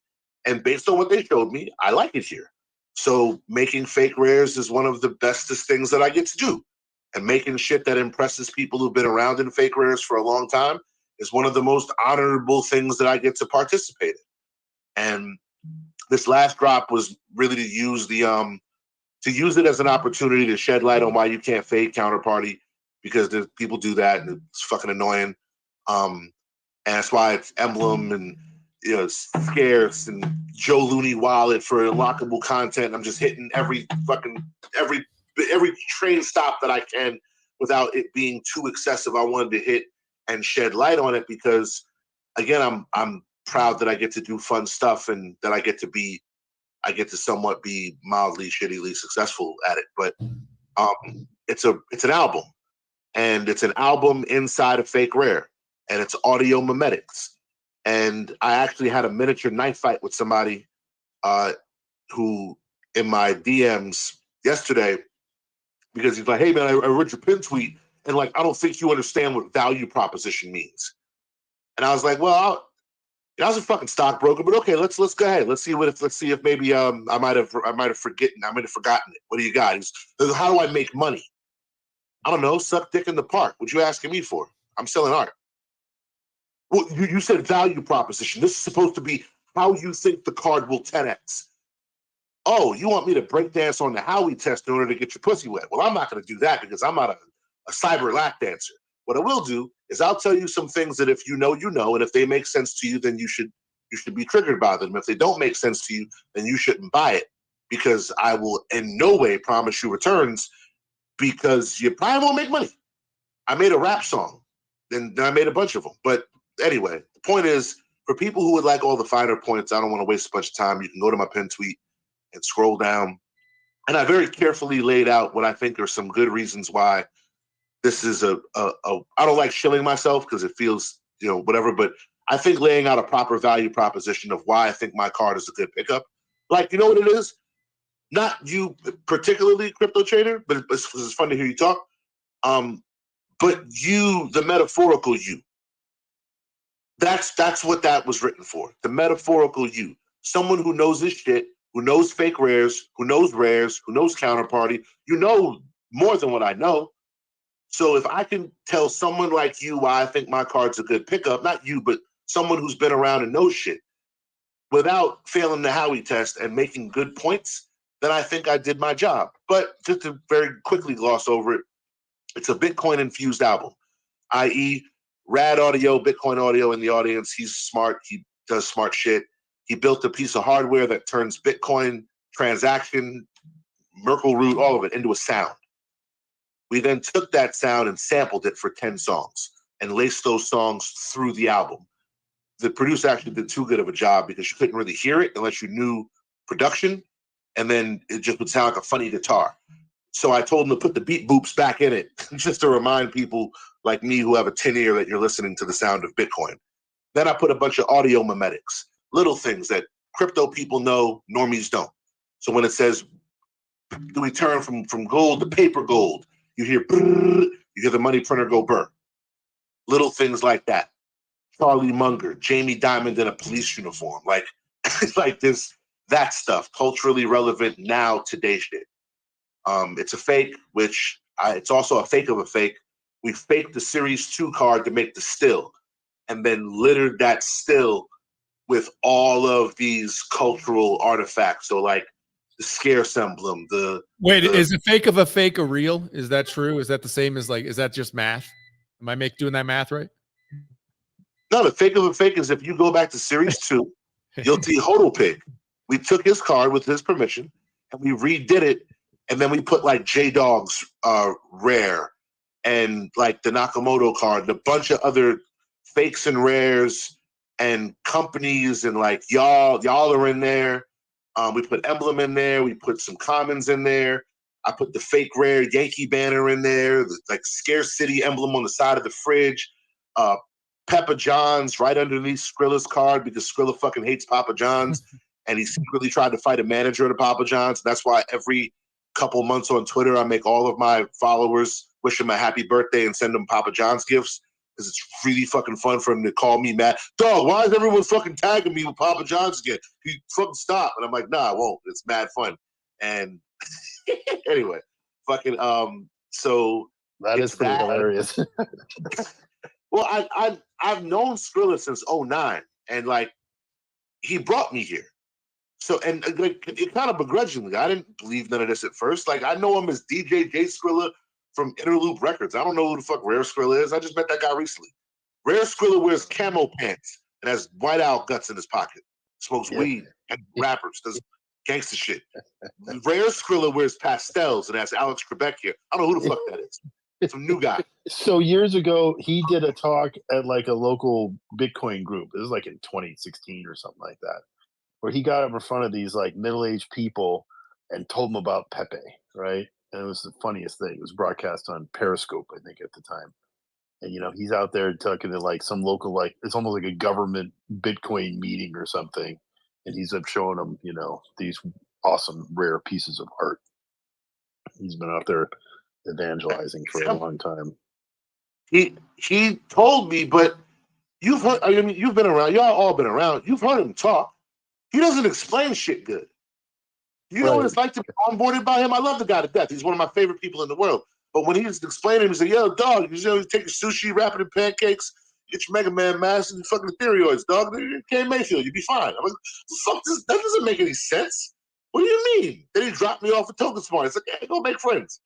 So like, I walked around the space for a little bit, and when I finally circled back and I found Counterparty doesn't look shiny until you see shit. When you see shit, you understand shiny. When you see thieves and real degenerates, you don't understand the value of people who go, like, I fucked up my first swap. Like, I put a swap in the decks and I fucked it up. I tried to swap my card for a fake as fuck because I didn't get any, because I didn't listen, because I'm stupid. And I messed it up. And then, people watch the mempool all day. they just sit there watching it like it's the fucking Matrix screen and shit. So someone saw I put the wrong fake as fuck because apparently there was some earlier one. And someone saw it and was like, hot potato, whoop, give me that. And they swapped me for basically a card that was worthless. And they saw it, and someone goes, who just did that? Like, I went back and read the chat. Who did that? Who is this? Whose wallet is this? That's Kane, right? He's new. He doesn't know. She doesn't know anything. He probably didn't know. Give him his card back, or at least offer. And then like a bunch of people started piling on. That wouldn't happen anywhere. I can't think of anywhere else that people would just randomly look out the window and see like what they consider to be a potential injustice and then go, hey man, we don't do that. And the guy did. He hit me up. He offered me my shit. Hey man, I don't know if you meant to do that or not, but here's your shit back. Just send me back my car. Like, yeah, no problem. And I sent him some extra stuff just for being an honest Johnson. But as far as this place, I like to do stuff that I think upholds the ethos, even though it's like a lot of big fucking flowery language. The last thing, just to talk about this drop, just to say it, it's the beginning of what's called Bitcoin audio. And I've been approved, the Counterparty artists, they're cool with it. And that's important to me, that the people who, it's not just pay $1,000, get a green banner. Like, I know it is, but it's not to me. To me, it's more important than that. If I'm going to paint a train car, I would like the people who graffiti in this town to think that I have the right to paint a train car, even if they can't stop me from painting a train car, even if I don't give a fuck what they think. I would still want the people who bomb trains to say, yo, you heard Kane's bombing that train, and to be excited about it because I'm a street guy and that matters to me. So whether the streets are cyber or in the fucking Bronx, I still live the same way no matter where I go. And I love this place. So I wanted to wait until I was smart enough and knew enough shit to be able to maybe bomb a train. So I'm getting my own green banner, and it's called Bitcoin Audio. And even though my stuff has the Bitcoin blockchain in it, yours doesn't have to. And it's a place for musicians, because everything out here for musicians is a fucking rug. They just they treat us like we're stupid because we make songs. They don't tell a glitch artist that they should give up their royalties. They don't tell 3D artists or VR or AV artists that they should give up their royalty. They don't tell fucking fine artists that they don't deserve. They should have to split royalties to prove utility for their fucking fine art. But they tell us that because we sign record deals and it's known that we're fucking morons. So since we don't want to be 360 sexy no more, the space treats music NFTs a little bit different, or music art. I don't really like the word NFT anymore, or Web3. I'm just going back to crypto. I think that's like when stockbrokers started calling themselves financial advisors. I think that the word crypto feels dirty to them and the normies they want to hang out with and have stupid cocktails with their dumb fucking weird trousers on. And I don't want to be their friend. There's more than enough people right here in this space who are crypto people for me to be fine for a long time without having to kowtow to people who have stupid haircuts and mom jeans. So I'd rather just be a crypto musician, and I'm going to make Bitcoin audio. And for people who want to make Bitcoin audio, I'm going to set it up just like rares and fakes. I'm going to get a telegram, drop a token, get some scientists, and then people submit, and we'll start doing it. And I've reached out to a bunch of people, Robness, Eclectic Method. I wanted to get a bunch of like OG musicians from Counterparty to make Series 1 really, really good. And I'm making this card Series 1, Card 1. And that's why I said, like, this is Series 1, Card 1 of a collection. So, like, normally with this shit, yeah, you're kind of 60, you're 90, 10, gonna fucking be nothing. But if a Series 1, Card 1, this shit baccarat. My collection will be something or it won't.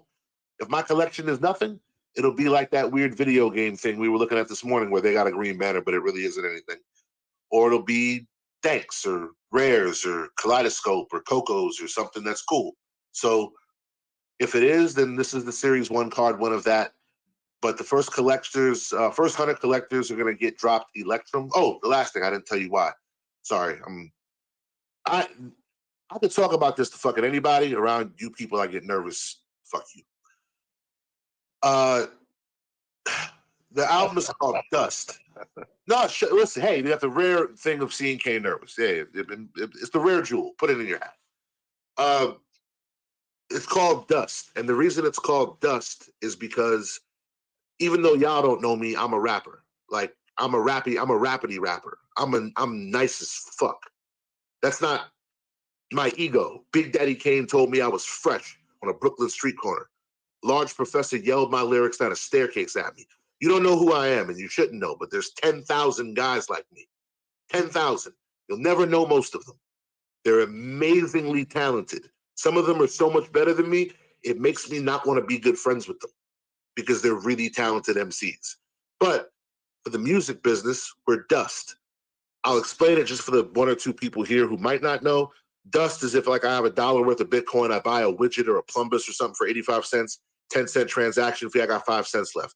With a 10-cent transaction fee, that 5 cents can't move. I mean, I can't give it away, I can't spend it, I can't trade it, it's just sitting there. In the Bitcoin world, they call that dust. In the music world, I am dust. I'm a thing of value. I'm still Bitcoin, but the cost of extracting me is greater than they can ever hope to achieve. Music isn't sold really anymore, it's more partnered. So if your song can be used to sell a Toyota Tacoma, that's a good song. If your song can sell MAC makeup, that's a good song. Can't sell that, it's a bad song. My song don't sell that, so it's a bad song. So I can eke out a living on the outskirts of the music industry, opening for Onyx in Germany or fucking the R.A. the Rugged Man in Amsterdam, and Ill Bill. Shouts to Ill Bill. He did Series 4 Fake Rare. I can do that, and eventually they'll just pave over my road and paint over my tags. But the Bitcoin world knows how to extract dust. So over here, I get to be a thing of value again. And that's why there's an alternate extracted version of the album called Electrum. A lot of this stuff ain't for regular people, which is why it's not going on Spotify, it's not going on Tidal, it's not going on any of that shit. Apple Music, none of it. It goes on Bitcoin. And the dope thing is, my friend Bitcoin Audio, Rad, he built a player. Like, we didn't go to howtomakeamusicplayer.com and down, like he built a music player that if you go to right now on Xchain and play in your car, it'll pop up on your radio, the song, the trend, depending on how fancy your car is, even the picture. And when you change songs, it'll change songs on your car. My friend built that. Like, that's a big deal. That shit plays like Spotify in your car, and it's on Bitcoin. It's a big deal. Yeah, we're pressing vinyl, and there's other cool shit we're doing, and there's lots of other reasons that if you read the who's it's, it might sway you. But to be honest, like, that's the main talking points of it. It's a fake, it's an album, and it's a highlight, like, spotlight that you can't fade counterparty, because over there, you got to choose. Here's an image. Here's a video.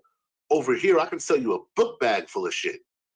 This one token is an album, it's a video, and it's a still. And it's going to come with all kinds of other stuff and sub assets and blah, blah, blah, blah, blah. But for right now, that's what it is. It's on Scarce City, which for some people, I know they don't like buying on Scarce City. But as soon as that's over tomorrow, I'll open a dispenser for a tiny bit higher. And then I'll eventually, of course, through the good people at Emblem, and of course, the main highlight, the only thing that I think I can say I might have done first, because people as new as me shouldn't use the F word, is that Emblem Vault agreed to back, like, support this, and my player will run on my vault. So that's a Bitcoin and an ETH player. That's like an album that plays on 2 chains at once without copy minting, because copy minting is for chumps. So I'm very, very proud of even though pride is an awful thing, I'm very, very proud of the work that I did, and I'm very proud of the work that my friends did, because I couldn't have done this without all my friends. So that's what I did. Wow, Kane, what a Interesting. yeah, what a way to explain your project. Yeah, we look forward to working with you again. Yeah, just make sure you talk with Shannon in that chat so we can make sure that everything is shored up for when it is live, man. What a Pepe show today. Cryptochainer, please, or thank you for coming on and sharing your stories. We lost ZeroG to IRL activities.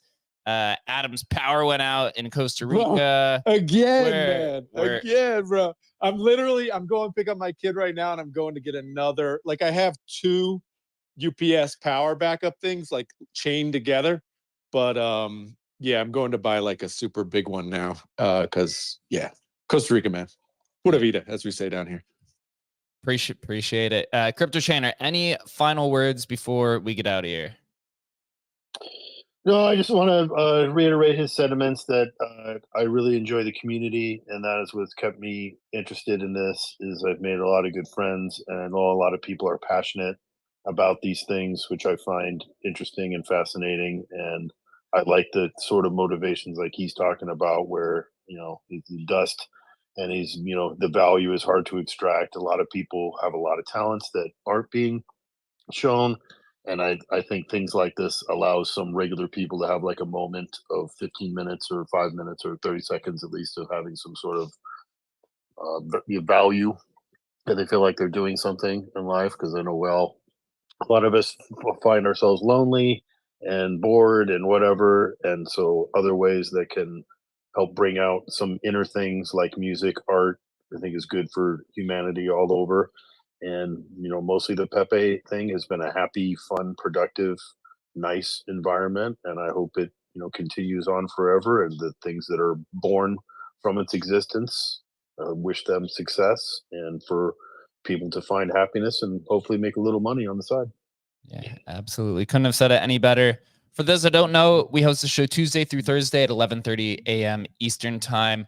Tomorrow we are doing a Doginals and DRC20 mega space. So make sure that you follow everyone here on stage, follow Cryptochainer, buy some rare Pepes, buy some Doge, buy all of the rare frogs, and we'll see you guys tomorrow morning, 11:30 a.m. Eastern time. Thanks, Cryptochainer.